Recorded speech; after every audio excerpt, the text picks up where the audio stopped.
Hi, everyone, and welcome to the Kubernetes community meeting. Hope you're all having a fantastic week. My name is Jonas Roslin, and I'll be your host for today. Before we start, I want to make sure that everyone knows that we do have a code of conduct.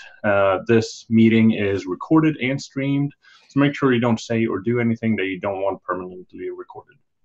If you are in the Google Doc with the community meeting notes, and are not taking notes, please close it as it might be a little slow with that many people in there. Please check back later for the notes though. Today we have three SIGs presenting. We have UI, apps, and Windows. But first off, we have a demo by John Schnake from VMware, and he will give us a tour and demo of Sonobui. John, are you all set? I am. Thank you, Jonas. All right, so everybody sees my screen? Yep. So my name is John Schnake, systems engineer at VMware, and one of the maintainers of the Sonobui project, which I want to talk to you about today. First, we're going to start with a real high-level introduction about what is Sonobui, who runs Sonobui, and why they run Sonobui. Then we're going to talk about the structure of Sonobui, what are all the moving parts, and then kind of two demos, really. One for a quick and simple workflow, and then I'm going to at least point you in the direction of how you can go on a more advanced workflow. And then I'm going to touch on our roadmap. So Sonobui is a diagnostic tool, but it runs a set of plugins, and that includes the Kubernetes conformance tests, but it's completely customizable, extendable, and cluster agnostic so that you can produce reports about your cluster. So what that means is if you're a cluster operator, you may want to know, is my cluster in a good state before doing some important work? Or if you are having problems, to help diagnose that, you can run Sonobui. Now, the most common plugin we run is probably the Kubernetes conformance tests. What those are just a series of tests maintained in the Kubernetes repo. Sonobui doesn't maintain those, but we do make an easy way for you to run those tests in any cluster that you have available. So again, cluster operators want to know, is it in a good state? Or if it's not in a good state, why, right? We're going to gather a lot of information about you, see what tests are failing, or even gather system logs from all the nodes and some other metadata that can help you figure out what the problems are. And also, if you're a service provider, you can use Sonobui to help you verify that your service actually works in a particular cluster configuration, or as part of your CI system, you'd be running these tests. And then once you integrate your service with a cluster, you want to ensure that the cluster still passes those Kubernetes conformance tests. What that allows you to do is earn that Cloud Native Computing Foundation stamp that your product is still certified Kubernetes, meaning that there's a minimal set of promises about, if workloads are in one cluster and they operate and it's a certified Kubernetes cluster, if you move those to another certified Kubernetes cluster, they should still work. And Sonobui helps you do that in a simple way. The structure of Sonobui is really made up of 4 parts: the CLI, the aggregator, workers, and plugins. Now, the aggregator and the worker are just images really utilizing the Sonobui binary as well. But it all starts at the CLI level. The user is going to run something like Sonobui run, tell it what kind of things you want to have happen, what sort of tests you want to run, the whole conformance suite, so on and so forth. And that produces a whole bunch of resources inside your cluster, which includes an aggregator pod. That aggregator is going to be looking at the rest of your configuration and your plugins, and then launch all those plugins with Sonobui sidecars. Those are the workers. Wait for those results, and then aggregate them all along with a set of metadata about your cluster to help diagnose any problems that did exist. If you look at the plugin and the worker, they're always deployed together in a pod. And that way, your plugin only has to worry about doing its job. The only real contract between the plugin and the worker is that you set the results in a predictable place. And then the worker does the other part of actually grabbing them all, sending them to the aggregator so that the client can pull them down. That's why writing a plugin is so easy in theory. It's just writing a little bit of YAML, providing an image to do whatever work you want it to do. There's two different types of plugins that we really support.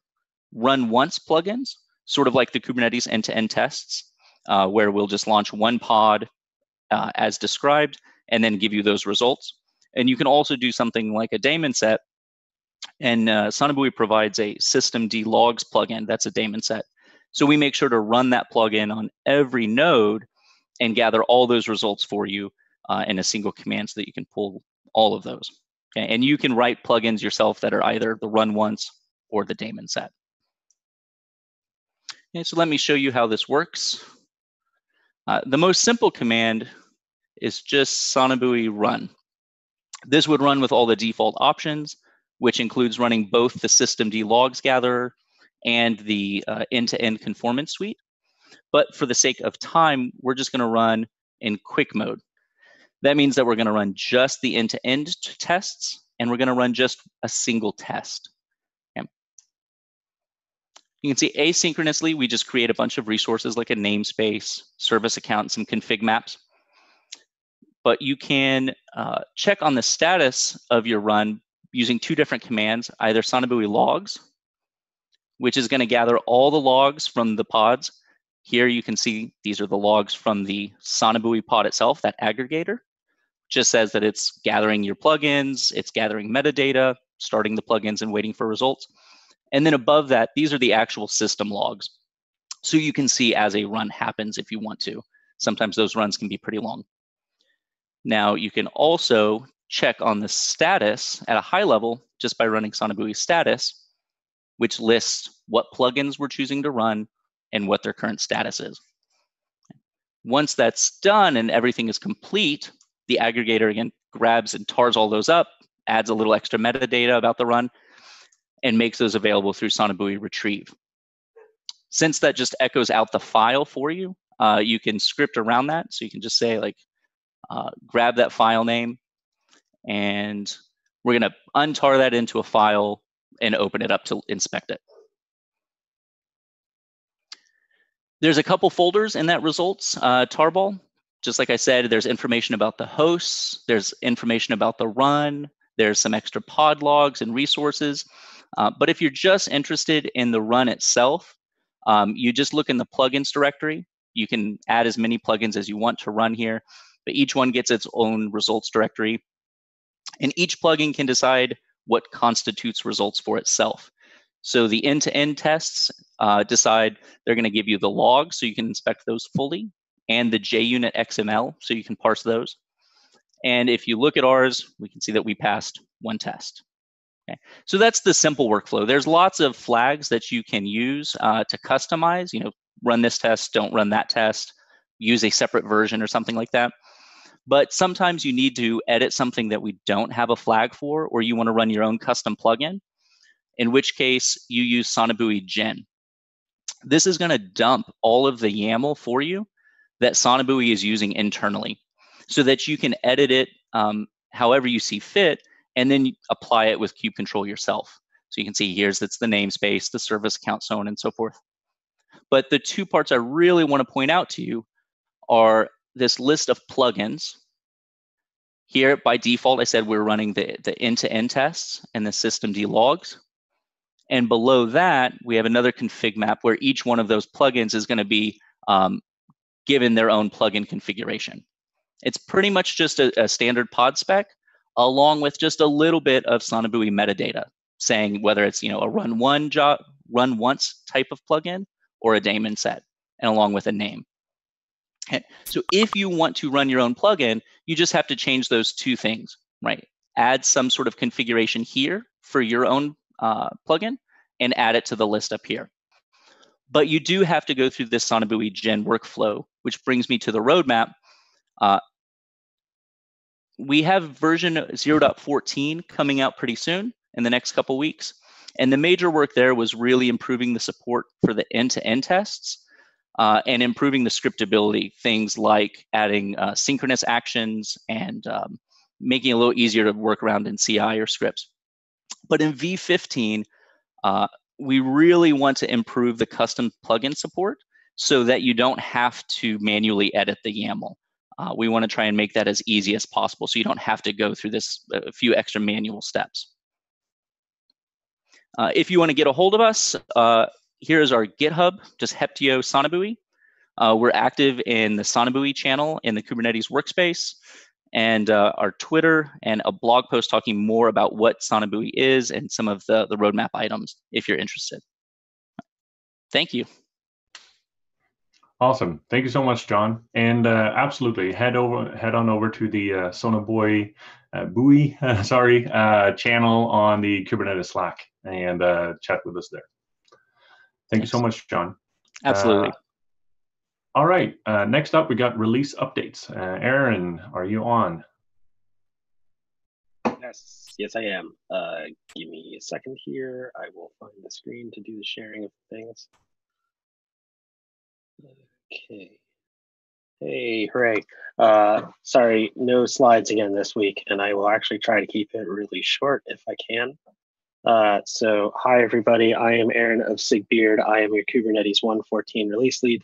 Today's cat t-shirt didn't really print as lightly as I wanted it to, but for you francophones out there, it's de trois cat. So because countdown is happening, we are almost there. The cherry pick deadline is today. That means today, end of day today, Pacific time, full stop, no more changes get in. If you have a really urgent bug fix, you should probably be in the SIG release Slack channel talking to us about it right now. If you have identified bugs, and you think you have a bug fix for them, but we deem them as non-critical, be prepared to have those bugs punted to the v1.14.1 release. Or maybe we'll even have a longer discussion about whether it makes sense to move these into master for the v1.15.0 release. There was an example, I believe, of this happening for some breaking behavior earlier. So our plan right now is to make our go, no go decision on whether to actually cut the release as scheduled on Monday, March 25th at 8 a.m. Pacific time to give us just a couple extra hours in case anything happens to come up last minute. So as you are finding bugs and things at this last minute, what you can really do to help us out is link to the v1.14 known issues issue here on GitHub. This will really help our release notes team make sure that they have identified all of the possible known issues. You can see we have somebody here talking about a core DNS issue and also an issue about kubelet failing to restart. This is super helpful for us. It's also super helpful for end users.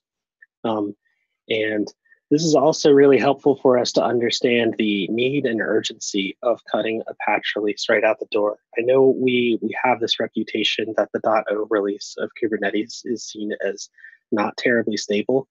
But y'all, I actually haven't seen too many cherry picks zoom in at the last minute here. And right now, the length of this issue also makes it appear as though we don't actually have too many known problems. I recognize that could all change, but you can really help us out by, if you see something, say something. Our CI signal report for the week was posted to Kubernetes Dev on Monday. Things in general are looking a little bit better, although we still definitely have some longstanding flags. So as a reminder to everybody, if you care about, excuse me, if you care about Kubernetes 1.15, you should be caring about what's going on in the SIG release master blocking dashboard. That's what could block the release of 1.15. The informing dashboard gives us some information about what's going on. And then the upgrade dashboard gives us some information about if I tried to upgrade from the latest released version of Kubernetes to what is in master right now, what would that look like? What the release team cares about is the 1.14 blocking dashboard. And oh my gosh, this is actually happening on camera. There are no failures on this dashboard. Can you believe that? It's amazing. We do definitely have flakes. That's what the purple stuff means. I'll just try clicking through on the default job and see what happens. Yeah, so you can see we have like we definitely have some flakes that are they're just happening all over. But one of the things that's really important for us as we look to decide whether or not to cut a release is to see if a given commit can pass a test 3 times in a row. And we're seeing a lot more of these in the present than we did in the past. So that's a good sign. Because things look like they are headed on track and on schedule, we are going to be taking over the community meeting next week for a retrospective of how the release went. You have probably been through this before if you've been a long-time attendee of the community meeting. We encourage anybody and everybody to participate here.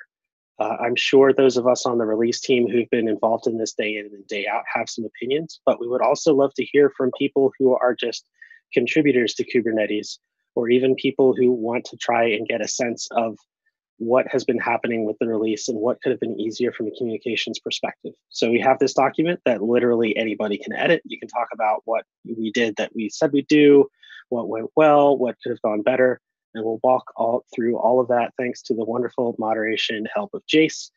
The only thing that I ask is if you put something in that doc, you put your name next to it, and you be prepared to show up next week and make sure that you actually talk to what you have put in the doc. So come one, come all to the 114 Festivus Retro. It will be great. Because we're basically at the wrapping up phase of 114, I have seen some of you start thinking about 115, which is great and fantastic. You have all sorts of room to get your code landed for 115. I believe I'll have to go back and confirm this for the retro, but it sure seems like we actually merged our backlog of PRs after a code thaw faster than we ever have before. Super cool. Okay, these graphs are taking a little bit of time to render. You can click on that link yourself when you look at the meeting notes later if you want to find out, or just go to velodrone.io. We also have a 115 release team. So I'd like to, I already told y'all that Claire is going to be your 115 release lead. And we now also have staffed all of the other roles with lead positions. The shadow position selection is TBD. So if you are interested in that, please hang out in the SIG Release Slack channel. Please come to SIG Release meetings. SIG Release, it's great. And I'm also very appreciative of those of you who have started thinking about what you intend to land in 115 and putting together some plans for that. So we already have a 115 milestone. We've had it out there for a little while. So if there are some enhancements you'd like to land in 115, now is a great time to be going through the work of authoring KEPs, finding the right people to review those KEPs, and getting those tracking issues in the 115 milestone so we can start to understand what is coming ahead. With that, I think I'll just also go ahead and talk about patch releases a little bit. So the 114.1 patch release, there is kind of like no hard and fast rule for when the .1 patch releases have historically come out. I took a look at some of the data with Tim Pepper, who's running the patch release management team, and it seems like anywhere from a week to 3 weeks has historically been when we've cut those out. So I would say for now, assume that 2 weeks from the planned release date of 114.0, we'll send out 114.1. So that would imply a cherry-picked deadline of Friday the 5th, and the patch release going out on Friday the 8th.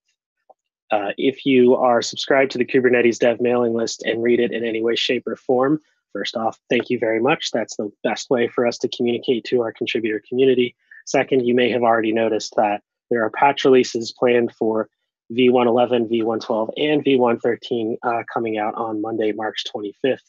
And the cherry pick deadlines are described in those emails that I have linked accordingly. That is all that I have. Are there any questions?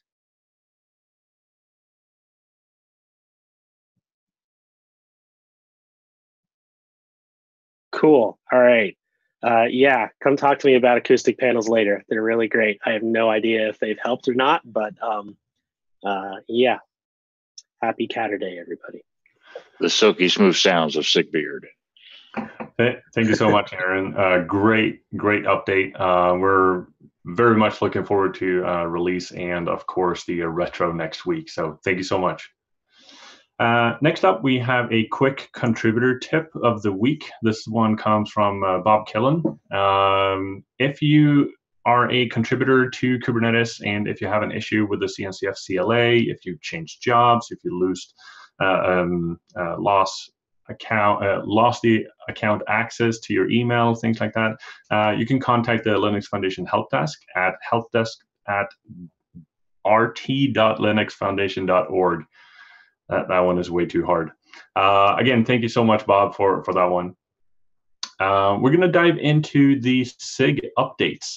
The first SIG we have is SIG UI, and then we'll have SIG apps and SIG Windows. So for SIG UI, we have Jeffrey Sika.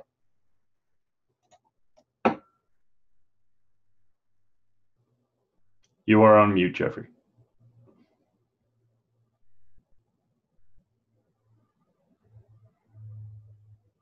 Okay, so apparently I should unmute myself before sharing. Sorry about that. There we go. All right, are we good? Thumbs up, Jonas? Yep. Perfect. Yes. All right. Hello, my name is Jeffrey Sika. I'm one of the chairs of SIG UI, and let's get right into this. So last cycle, we actually only presented 2 months ago, so there hasn't been too much progress, but we've submitted 2 GSOC proposals that have been accepted, and we're looking to fill them. The first one is to add support for CRDs on the dashboard. Currently, we don't have that, and that's kind of a big thing to have, so we're looking to get that done.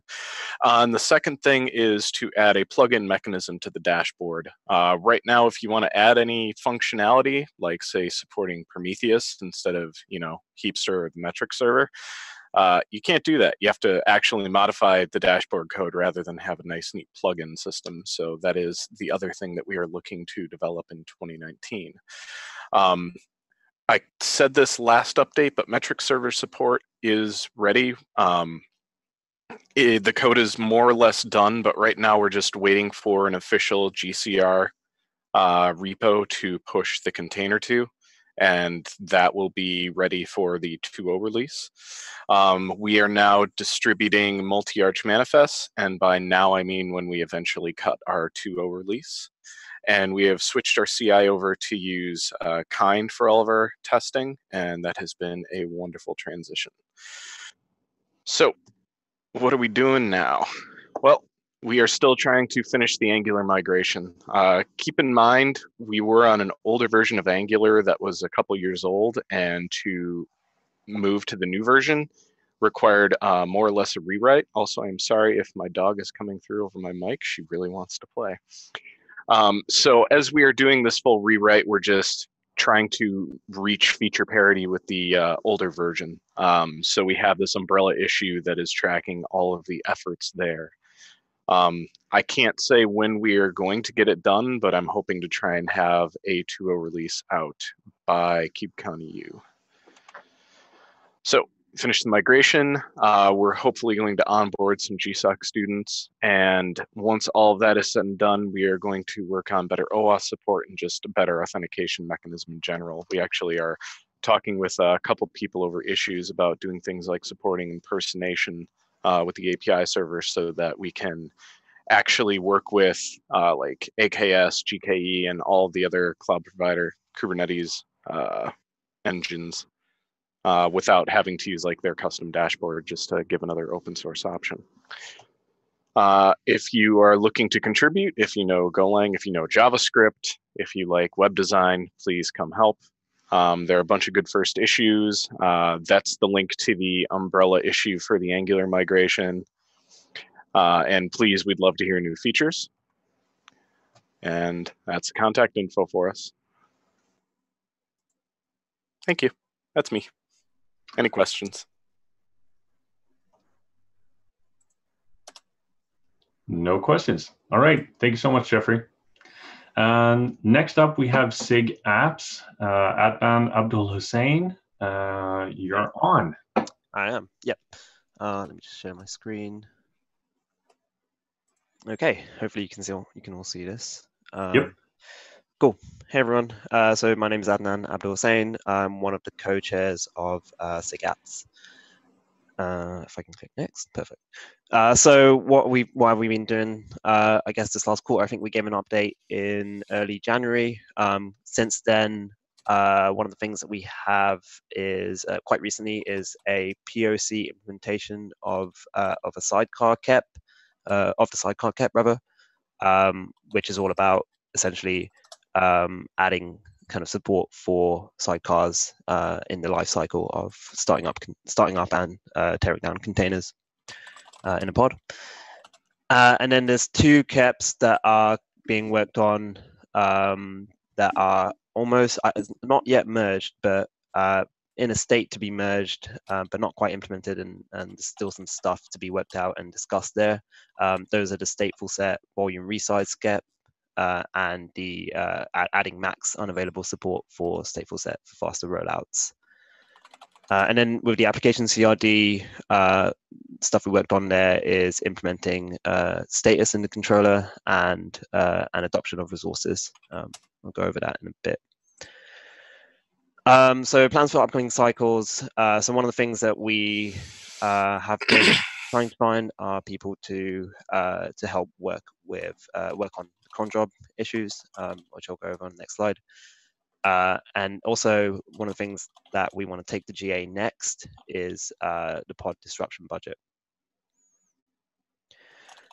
So I think we went over this in the last update as well. But the main issue with cron jobs before we take it to GA is improving the scalability of the controller and switching it to using shared informers.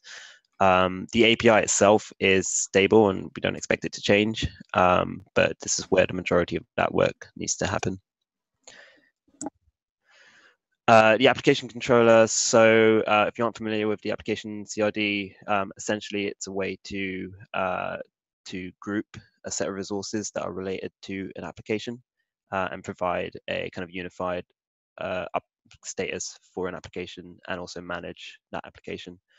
So the things that we've worked on again are status. So you can kind of get an aggregated status of a whole application, and also resources that are related to the application are now adopted by the controller. So the owner references are set to be owned by the application CRD. This is an ongoing project. I think I can't remember what release. I don't know if it's in beta or alpha, but there'll probably be a beta release soon, and contributions are welcome. We also kind of mentioned this last time as well, but beta APIs are going to be removed in full workloads fairly soon. So we'll continue to serve the beta APIs in 1.14 and 1.15. But going forward in 1.16, they'll no longer be served by default with an option to re-enable them. But they will be removed entirely in 1.18. So just a heads up that that's happening. Quick update on Compose, K-Compose, which is a SIGATS project. It was grandfathered into the Kubernetes org, so that's where it is right now. But there is some discussion about moving it to the Kubernetes SIGs org. It's mostly in maintenance mode right now, and some small new features being added every now and then. But that's kind of just the status of that. So we're looking for people to contribute. There's lots of stuff in the workloads APIs. There's the cron job controller changes that we need to make. So if you're interested in getting involved in those, come along. The max unavailable for stateful set, the volume resize, taking pod disruption budget to GA still needs to be worked out. And then there's also the portable service definitions, which hasn't really moved, and that might be something that's interesting to get involved in as well. So if you're interested in contributing or leading something, we're looking for people. And this is how you can find us. That's all I have. Awesome. Thank you, Adnan. Any questions?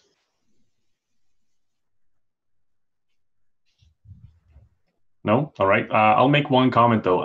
In your slide deck there, the list of new things that you really need help with, that's super, super helpful. So thank you so much. Yeah, you're welcome. All right. Next up, we have SIG Windows with Michael.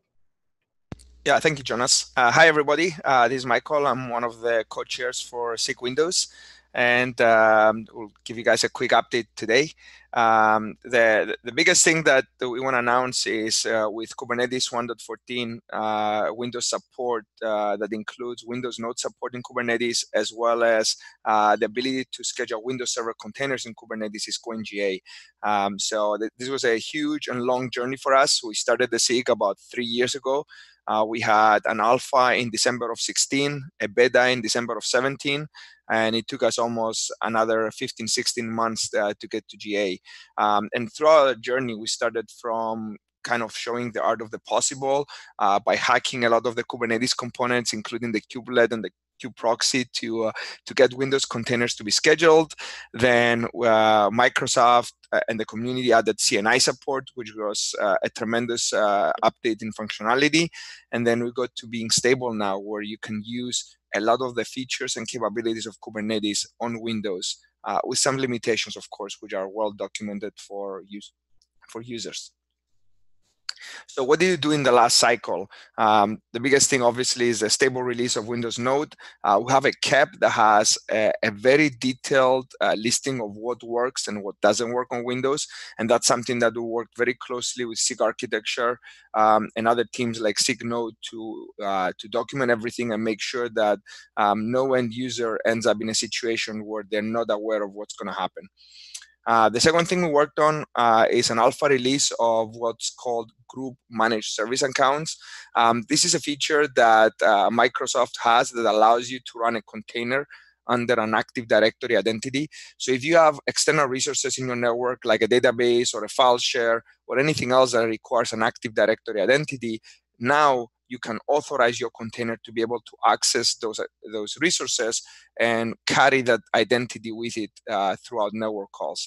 So that was a big amount of work that we did in collaboration with SIG API, SIG Architecture, and SIG Auth, and we look forward to progressing that throughout future releases.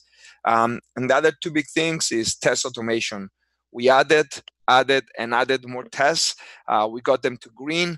We got them to run on Google, Azure, and vSphere, so that our end users can be assured that we have a stable release of Kubernetes that they can run in production. And we have extensive end user documentation.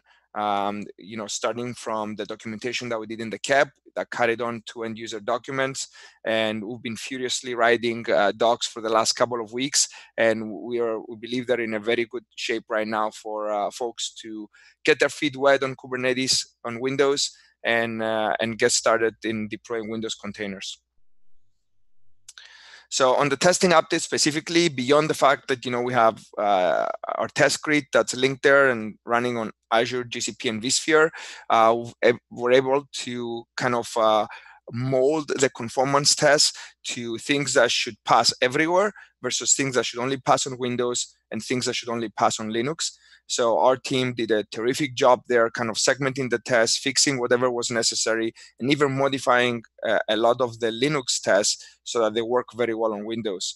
In the future, we'll look into a conformance profile for Windows, and that's something that we'll explore.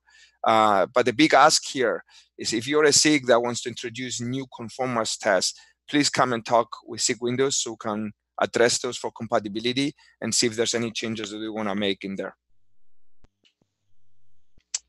A quick update on networking. We're on our GA. We're going to ship with a few CNIs, specifically Azure CNI, WinBridge, and Flannel Host Gateway, which are on top of the L2 Bridge network driver. Azure CNI will be using also the L2 tunnel driver, and we'll have alpha support for WinOverlay and Flannel VXLAN. In addition to that, OVN Kubernetes is out there with a pretty handy Ansible script for deploying and getting your cluster up and running with OVN Kubernetes. Our documentation has links and guides for each one of these CNIs.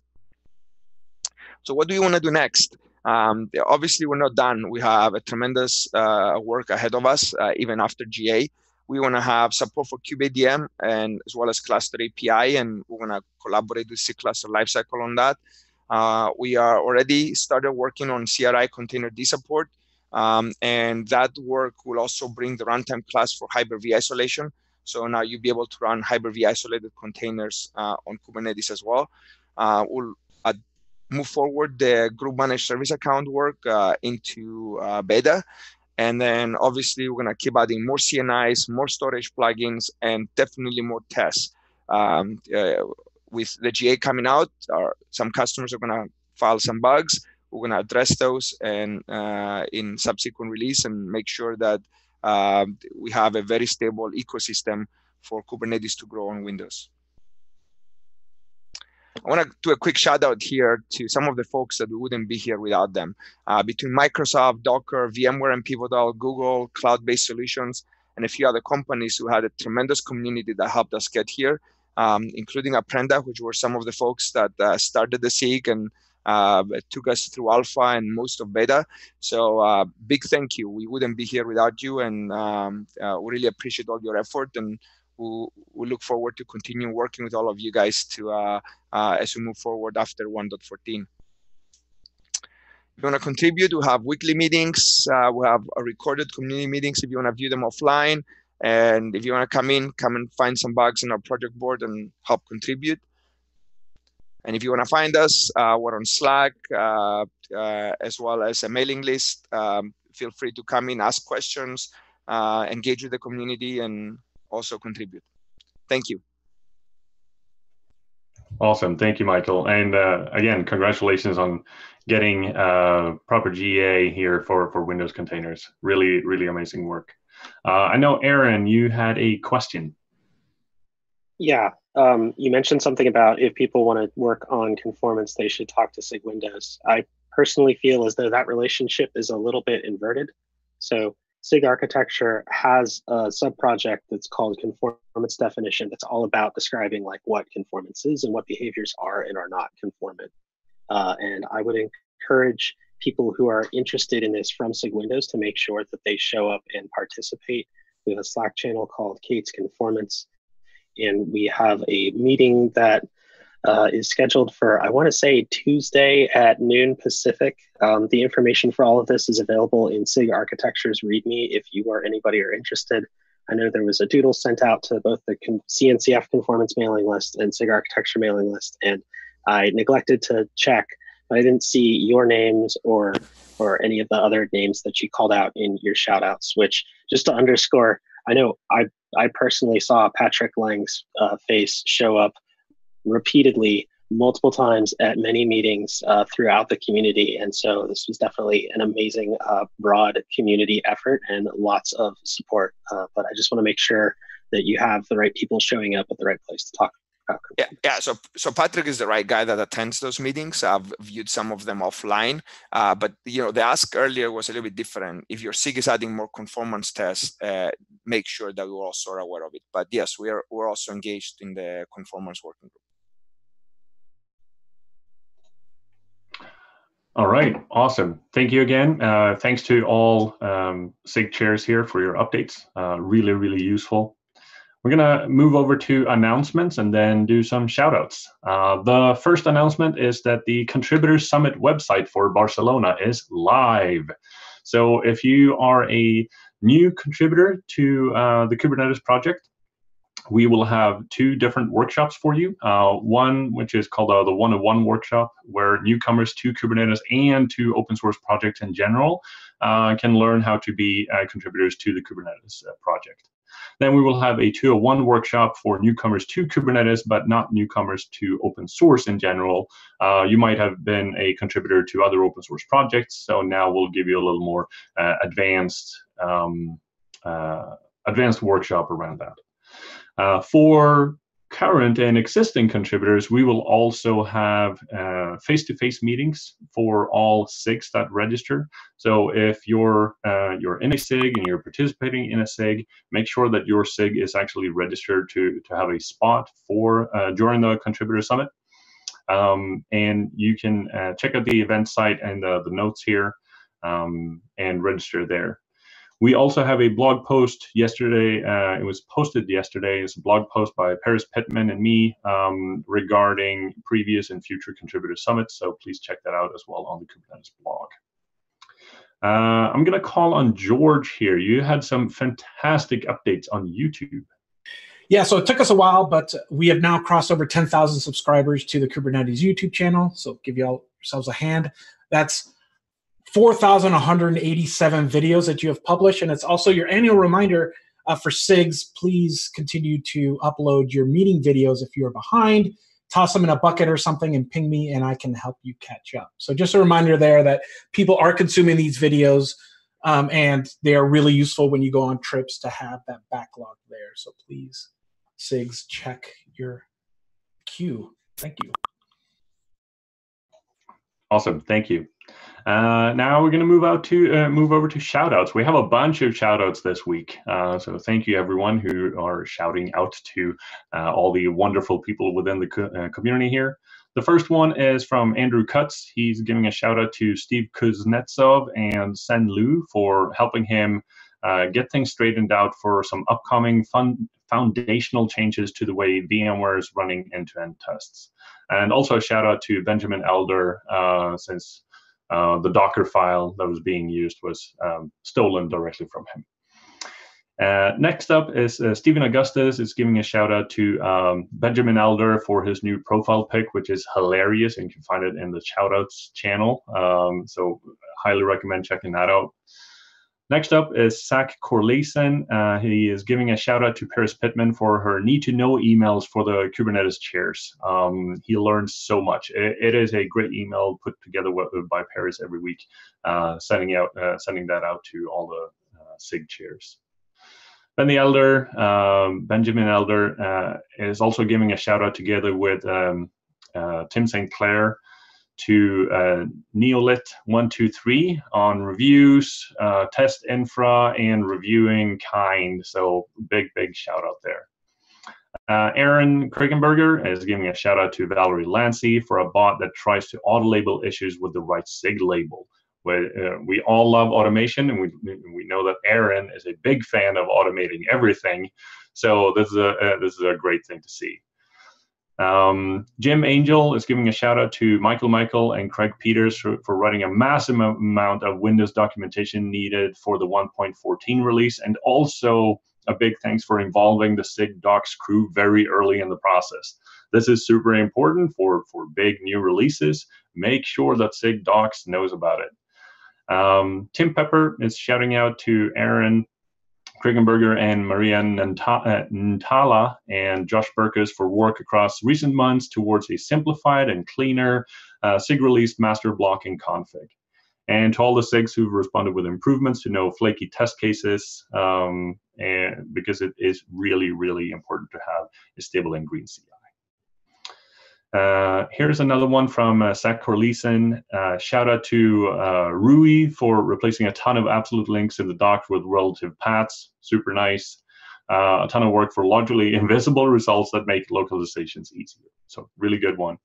Last one from Aaron. A shout out to Nikita Raghunath for making SIGs.yaml and the generator app, the grand unified theory of Kubernetes community representing SIGs, working groups, and now thanks to her efforts, user groups and committees. Organizational stuff can be boring, but it's super important, so really great stuff to offload to machines. Again, more automation, awesome. Those are the shout outs here. Really nice shout outs to a large portion here of the community.